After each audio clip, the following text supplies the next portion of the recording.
इसके पहले हमने आपको श्चुत्व संधि और ष्टुत्व संधि, स्तोष्टुनाष्टु और ष्टुनाष्टु संधि बताई थी। आज जश्त्व संधि बताएंगे। ये भी व्यंजन संधि का ही एक प्रकार है और इसका सूत्र है झलाम जशो अन्ते। झलाम जशो अन्ते का अर्थ है झल। प्रत्याहार में आपने माहेश्वर सूत्र में झल प्रत्याहार पढ़ा था।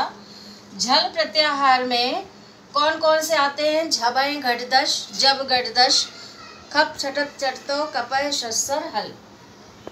अब झल का मतलब है कि प्रत्येक वर्ग का, माने क वर्ग, च वर्ग, ट वर्ग, प वर्ग का पहला, दूसरा, तीसरा, चौथा वर्ण य व र ल आए और उसके बाद कोई भी स्वर या व्यंजन आए तो जिस वर्ग का अक्षर होगा उसी वर्ग का तीसरा अक्षर उस जगह पर आदेश हो जाएगा।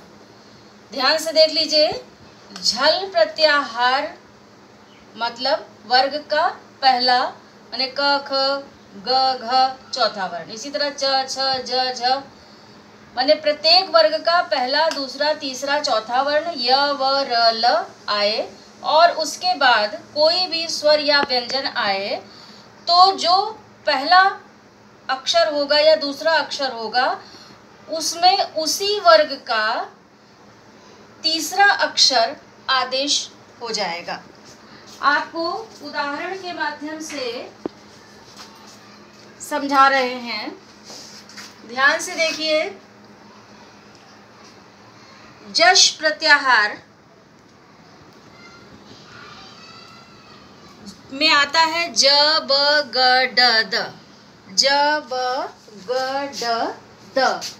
यहाँ पर द लिख लीजिए, द, ज ब ग ड द। अब उदाहरण देखिए, सत, सत धन आचारः। तो त जो है वो तवर्ग का पहला अक्षर है। आपको बताया था कि किसी भी प्रत्याहार का पहला अक्षर या दूसरा अक्षर यहाँ पर पहला आया है तो इसकी जगह पर आप इसी वर्ग का, माने तवर्ग का ही तीसरा अक्षर कौन सा आएगा? कौन सा आएगा? तवर्ग का तीसरा अक्षर त थ द, द आएगा। तो त की जगह पर द हो जाएगा और इस द में आधा द है, हलंत है, इसमें आ की मात्रा लग जाएगी तो बन जाएगा सदाचारः। इसी तरह से दूसरा उदाहरण है दिक् धन अंबर, अंबरः। दिक् कवर्ग का है पहला अक्षर, कवर्ग का पहला अक्षर, उसके बाद आया है स्वर। इसमें आप में बताया गया था कि इनके बाद झल प्रत्याहार के बाद स्वर या व्यंजन कोई भी आए तो इसकी जगह पर इसी वर्ग का तीसरा अक्षर आदेश होगा। तो कवर्ग का तीसरा अक्षर क्या है? ग। कवर्ग का तीसरा अक्षर ग है तो ग, क की जगह पर ग आदेश हो जाएगा और ग हलंत है और हलंत ग में अ जुड़ जाएगा। अ जुड़ जाएगा तो ये ग पूरा हो जाएगा। तो क्या बन जाएगा? दिगंबरः। क्या बन गया? दिगंबरः। ये आपकी हो गई जश्त्व संधि और इसका सूत्र है झलाम जशो अन्ते। आप इसी तरह से करेंगे। एक उदाहरण और है बुध धन धी।